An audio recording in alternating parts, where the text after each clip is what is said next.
Okay, ये जामिल का PTX model का 60 टन का पैकेज यूनिट है। 4 कंप्रेसर है, 4 हीटर है इसमें। जितना भी PTX है, नहीं उसको जितना भी PTX है सबका वायरिंग सेम है। डबल PCB यूज करता है। इसका PCB थोड़ा सा अलग है। ये HVTV है, हाई वोल्टेज टर्मिनल ब्लॉक। तो मेन पावर आपको यहाँ पर कनेक्ट करना है।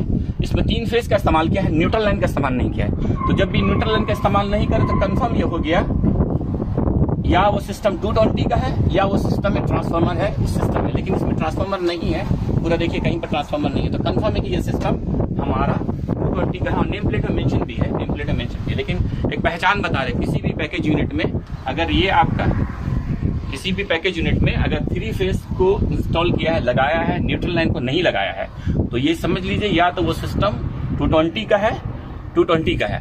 अगर उसमें ट्रांसफार्मर है इस यूनिट में तो हो सकता है वो 380 का हो और 460 का। लेकिन इसमें ट्रांसफार्मर नहीं है तो कंफर्म हो ये सिस्टम आपका 220 का है। तो ये उसका आपका मेन हो गया। ये 4 कॉन्टेक्टर 1 2 3 4 ये ब्लोअर के लिए ओवरलोड ब्रेकर का इस्तेमाल किया है।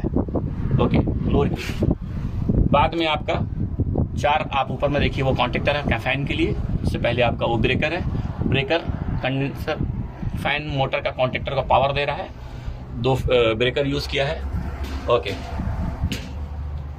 जो ओके नेक्स्ट, हाँ, तो ये कैरल कंट्रोल है, ये कैरल कंट्रोल है। हाँ, तो ये सिस्टम कैरल और प्लस थर्मोस्टेट दोनों से कंट्रोल हो रहा है। तो हाँ, बाद में UVM है और ये टर्मिनल है, पूरा वायर कनेक्टेड है।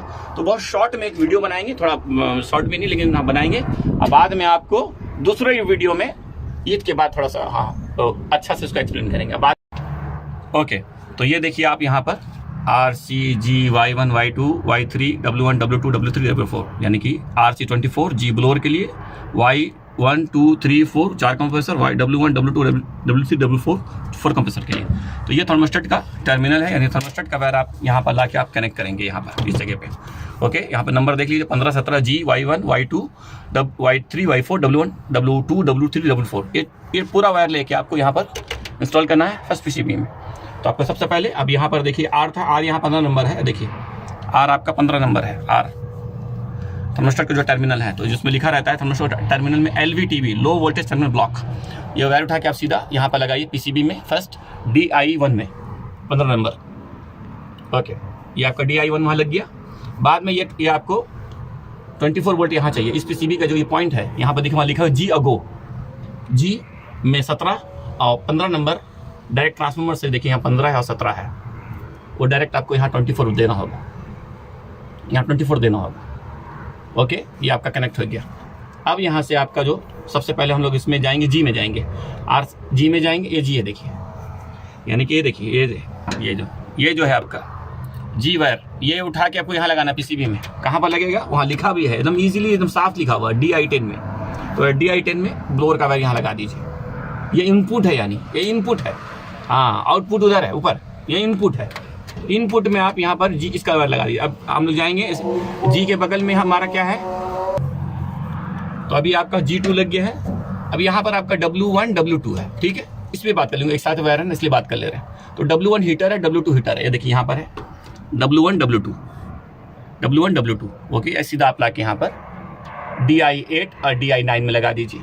अब एक मिनट ध्यान रखिए यहाँ पर इजीली, यहाँ W3 W4 है। तो ये उठा के कहाँ रखना है, PCB2 पे है। देखिए PCB2 पे सेम नंबर वही होगा, नंबर चेंज होगा क्योंकि PCB पूरा प्रोग्रामिंग सेम है ना, नंबर वही DI8 DI9। तो 3 का DI8 और DI9 यानी स्टेज 1 स्टेज 2 हो गया इस PCB के हिसाब से।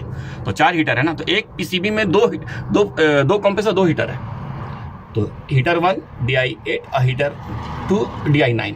तो सेम दूसरा PCB में जाएंगे तो प्रोग्रामिंग तो सेम है। तो W3 का आप लगा दीजिए, सेम नंबर वही होगा DI8 और ये आपका हो गया हीटर का। अब हम लोग जाएंगे कूलिंग के ऊपर जाएंगे। अब यहाँ से कूलिंग उठाइए Y1 लेके जाइए। Y1 कहाँ पर आपका है, Y1 PCB1 पे जाइए, PCB1 ये Y1 आपका दिख रहा है। Y1 को कहाँ लगाएंगे आप, DI6 में, DI6। बाद में Y2 है, तो Y2 सेम आपको वहाँ थर्मोस्टेट का टर्मिनल से उठा के Y2 को उठा के लेके आप आके वहाँ ले जाइए। कहाँ पर आप लेके जाएंगे, Y7 पे, DI7 पे। ये हो गया आपका Y3 Y4 Y3 Y4 PCB2 पे जाइए, PCB2 पे जाके आप सेम नंबर वही होगा DI6 DI7। तो ये आपका पूरा कनेक्ट हो गया, ये पूरा इनपुट सब है, यानी थर्मिस्टर से जब डिमांड आएगा तो PCB आउटपुट करेगा। ये अब आपका कनेक्ट हो गया। ओके, अब आप, तो इसीलिए मैं बोला अगर PCB1 का आप समझ गए तो नंबर 2 का आपको समझ मुश्किल नहीं, वो इजीली समझ जाएंगे। तो सेम इसीलिए एक PCB पे ही रहते हैं। तो हो गया, लेकिन फिर भी बता देंगे आपको। तो ये आपका कंप्रेसर 1 2 हो गया, 3 4 भी हो गया। अब आपका रहा यहाँ पर आपका 1 2 3 4, ये तो ये क्या है, ये सेफ्टी स्विच का है 21A और 29A, 21B 29B। मैंने पहले भी बताया था पुराना वीडियोस में। ये 1B जो है ये स्टेज के हिसाब से चेंज हो जाता है। ये A बोले तो stage 1, B stage 2, C stage 3 और D स्टेज 4। तो इसमें 4 कंप्रेसर है। तो ये फर्स्ट PCB में हमने कहा कि 2 कंप्रेसर या 2 कॉन्टेक्टर 2 हीटर को कंट्रोल करेगा। और इसमें से 21 और 29 ये LP HP को सीरीज करके जब आप सीरीज कर देंगे उसमें से 2 वायर निकलेगा। तो 2 वायर को आप यहाँ कनेक्ट करेंगे DI2 और DI3 पे, स्टेज 1 का। स्टेज 2 का DI4 DI5 एकदम नंबर से भी है, वो सीरियल नंबर से भी है। तो DI4 क्लियर हो गया। तो सेम आप इसमें आ जाइए, PCB2 पे आ जाइए, सेम वही है, नंबर तो वही होगा आपका, लेकिन आपका ये C हो जाएगा। यहाँ अब C हो गया क्योंकि कंप्रेसर 3C है उसका कंट्रोल। तो उसमें सेम DI2 DI3, कंप्रेसर 4 का DI5 और DI4, ये हो गया आपका। अब ऊपर जाइए। ओके, अब आपका ये है, ये पूरा इनपुट्स हो गया। गिनती का तो वायर है टोटल 7 और प्लस 3 10 वायर है यहाँ पर, 2 पावर के लिए 12 हो गया। अब आपको ये वायर समझना है, बस यही वाला, इसी में पूरा खेल है। बस ये वायर देख लीजिए क्योंकि PCB से जुड़ा हुआ है, आपको समझ में आएगा। स्पेशली ये दोनों, बस ये दोनों देखिए। ओके, ये दोनों देख लीजिए। ओके, अब आइए आप आगे। ओके, अब PCB में सबसे पहला ये C1 में देखिए, वहाँ 1 नंबर है। तो 1 नंबर को यहाँ से उठाया वो, ये क्या है, ये फेस है। यहाँ से ये फेस है, ये फेस और 2 न्यूट्रल है। पहले 2 जामिल का ये दोनों मिला के 220 होता है। ये फेस और ये न्यूट्रल लाइन है, 220 लाइन है। यहाँ से फेस उठा के डायरेक्ट PCB में लाया। हाँ, तो जब भी आप इसमें वोल्टेज चेक करेंगे दोनों में तो 220 दिखाएगा आपको। ये दोनों में 1 और 2 में चेक करेंगे तो 220 दिखाएगा। ये पूरा 1B से लेके 1A से लेके ये पूरा फेस है, पूरा फेस है। हाँ, ये पूरा से चेक करेंगे आपको यहाँ 220 दिखाएगा। ये पूरा उठा के आप यहाँ पर आके, यहाँ पर से एक लाइन है यानी फेस A लिया, और ये 3A है। 3A कहाँ के लिए है, कंप्रेसर कॉन्टेक्टर 1 के लिए है। कंप्रेसर कॉन्टेक्टर 1 कॉइल में जाएगा, आपको कॉइल में लेके जाते हैं। ओके, A1 है लिखा हुआ है, CC1 compressor contactor 1 3A। Okay, अब 3B में जाइए, वहां पर 3B भी होगी। 3B में क्या लिखा हुआ है, तो 3B का वायर, हाँ यहाँ देखिए कुछ थोड़ा सा ये होगा, कंप्रेसर 1 का वायर 3A वो है नंबर 1, लेकिन यहाँ नंबर 5 है। नंबर 5 से वो वायर उठा के कंप्रेसर कॉन्टेक्टर 2 में डाल दीजिए। वो यहाँ पर आपको देखिए, क्या देखिए 3B 3A लग गया कंप्रेसर 1 में, 3B लग गया कंप्रेसर 2 में, और वो यहाँ से लगेगा यहाँ पर, कहाँ पर, नंबर 5 पे। ओके, ये हो गया आपका।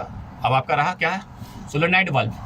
ये 4A नंबर 2, ये सोलेनॉइड वाल्व के लिए 4A सोलेनॉइड वाल्व के लिए। ये उठा के सीधा आप ये सोलेनॉइड वाल्व में चल जाएगा। सोलेनॉइड वाल्व का जो कॉइल है 220 का, उसमें एक वायर चल जाएगा, और सोलेनॉइड वाल्व का दूसरा जो वायर है वो आपका उसमें चल जाएगा न्यूट्रल लाइन में, यानी 2 नंबर पर चल जाएगा। ओके, हाँ, ये हो गया।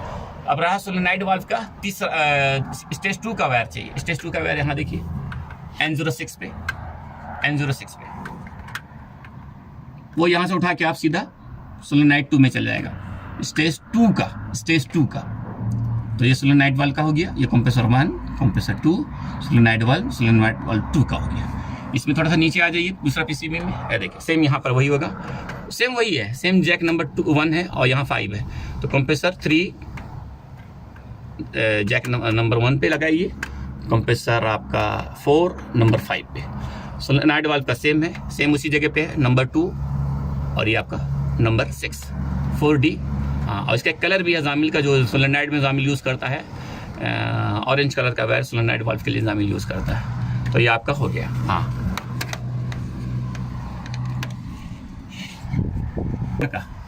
ब्लोअर का देखिए, ब्लोअर का 14 नंबर है।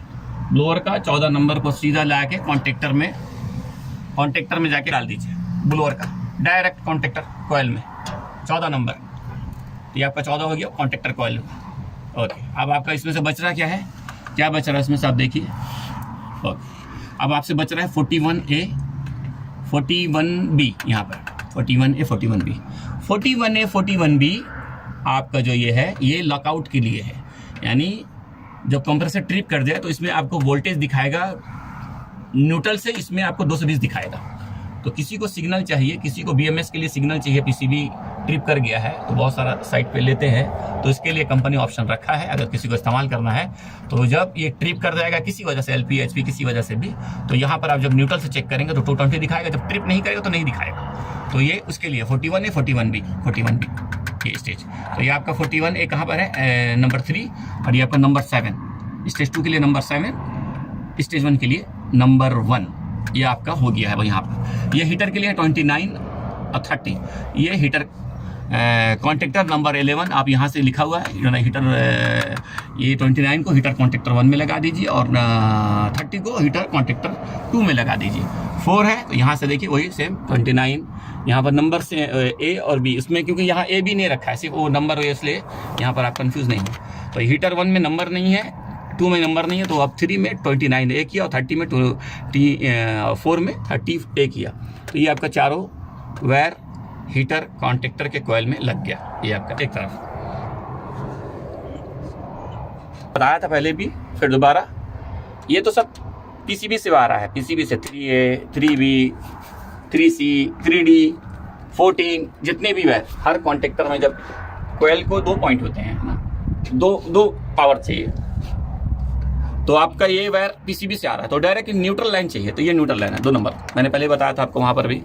तो 2 नंबर सब में लगा हुआ है, 2 नंबर इसमें, 2 नंबर यहाँ देखिए, 2 नंबर यहाँ देखिए, 2 नंबर है, तो ये न्यूट्रल है।